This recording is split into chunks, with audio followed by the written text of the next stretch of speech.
Hi, everybody. Tonight, my psyche says divine intervention. So I'm going to tell you straight out the gate. I've had a couple of drinks. Why have I had a couple of drinks? You see why? My lip.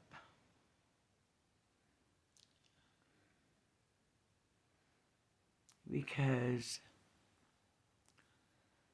I have been a victim of domestic abuse. But I don't like to call myself a victim.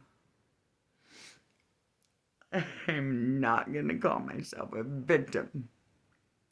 I'm not a victim of anything. My boyfriend had been acting weird the last week that we moved into our new place. And I didn't understand. I'm like, why are you being so weird? And then we got in a fight Friday night, and he spent Friday night and Saturday night at his mom's. He's like, baby, I'll come up there Sunday morning. And I'm like, who cares? But I let him come up Sunday morning. And I spent the day with him. And we went to bed Sunday night, last night. And I woke up at 5 in the morning. And I couldn't get back to sleep. And I know he likes to sleep. He needs more sleep than me. So I went out in the living room. And my roommate's cousin was there. And I had a cup of coffee and talked to him. And all of a sudden, my boyfriend comes out from the bedroom. And he's very angry. And I don't understand why. And the last week, he's been very different, and I don't understand why. So I'm just chalking it up to a different house, a different schedule. And he walked out the door this morning at 5 a.m. and he left. And then we texted a little bit, and he's like, come see me. Why don't you bring me some breakfast? Why don't you bring me some coffee? And I'm like, are you serious? You walked out on me this morning, and if I bring you breakfast and coffee, then that says that I am filling your cup and you are not filling mine. And then I walk away the rest of the day with resentment because I'm filling his cup and he's not filling mine. So he said all this stuff to me. I love you. My money's your money. I'm getting paid on the 5th and everything. And I was like, no. My money's my money. And I need a job now. But I still took him that coffee.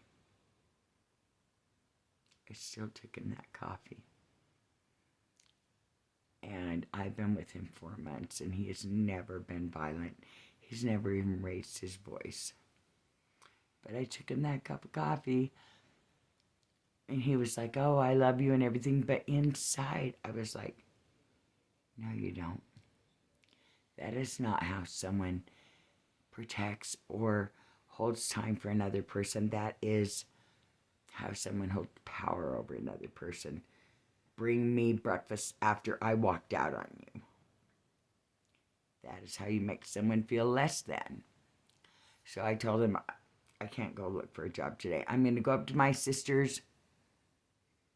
He hates my sister, even though she's the one that introduced us. So I went up to my sister's and I spent a great day with her. And I was like, Justin just texted me. I am not going to go pick him up, but I'm going to go back to my home. And I got here and he was here. And I came inside.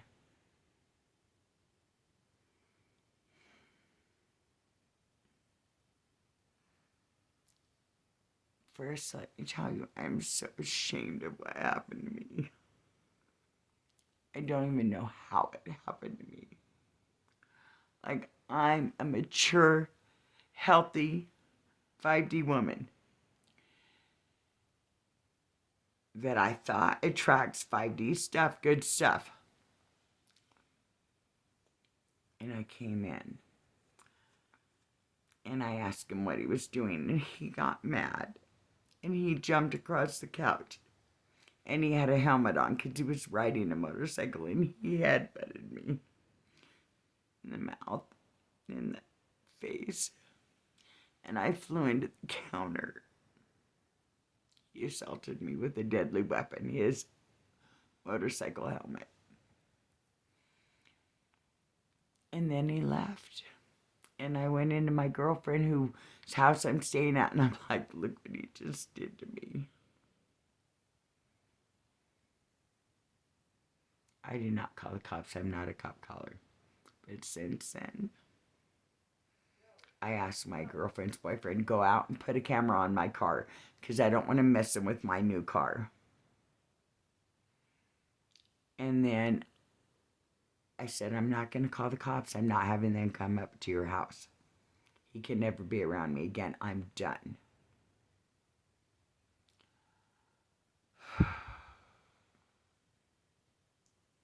I text his mother. I text my daughter, and I text my sister, and I told them what happened. And the crying and the shame that spilled off of me. I'm 59. Am I not supposed to be fucking mature enough to pick the right man? What the fuck? So my girlfriend's husband put cameras on the car. And I'm talking to my mother-in-law, my ex-mother-in-law. She's like, call, have him arrested. He should never do that to any woman. And I said, no, I'm not bringing the cops into this. If he comes back and he messes with my car, he will get double charges. I've taken pictures. So I called my daughter, my oldest daughter, who I'm very close to, and I told her, and I'm like, I'm so ashamed. I have all these other children to tell, and I don't want to tell them. Because they just accepted me back into their lives after being an addict, and I don't want to tell them how bad I feel. And she's like, Mom, they love you. They want what's best for you.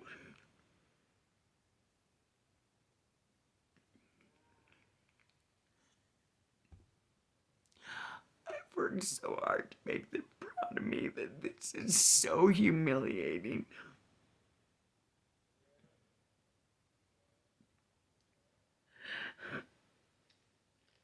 So, I'm talking to my daughter, and I get off the phone with her, and then I get a text from my mother-in-law again, and she's like, Justin Cody just got pulled over on the mini bike he was on, and he had weed on him, and he's going back to prison. Talk about instant karma. He won't be messing with my car. And I would never take him back. But the humiliation and the embarrassment of all this. After I thought I'd healed so much. I can't go look for a job for a couple of days. My girlfriend's like, you got a place to stay at my house. Don't even think about finances. I know that. I know I got my team. I know I got my angels, my gods, my guides, my universe. But I also got a lot of shame.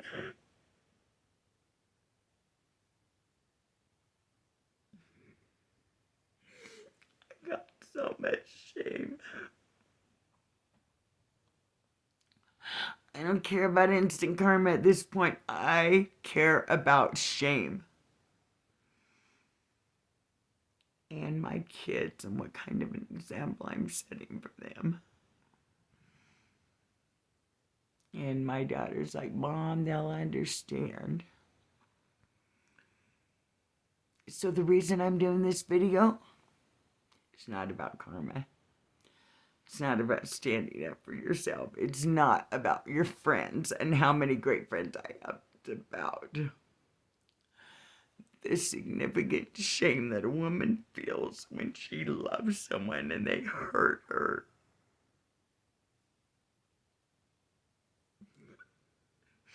They hurt you. And where do you go? And how do you share that? And how do you open up about that? And how do you heal from that? And how do you move on past that? I'm sorry, all you women out there that have taken abuse from your husbands. There's a way back up. There's a stopping point that you can reach. And God's on your side. And as long as you don't take it again and allow them in your life again, you're making a difference for your children and your grandchildren and yourself. And it's divine and it's progress. So, I come on here to any woman that's ever experienced domestic abuse and I say, you start standing up for yourself and the way out will show itself. And it doesn't matter whether you look like a fool or not. We all go through this. We all love. We all give to a fault.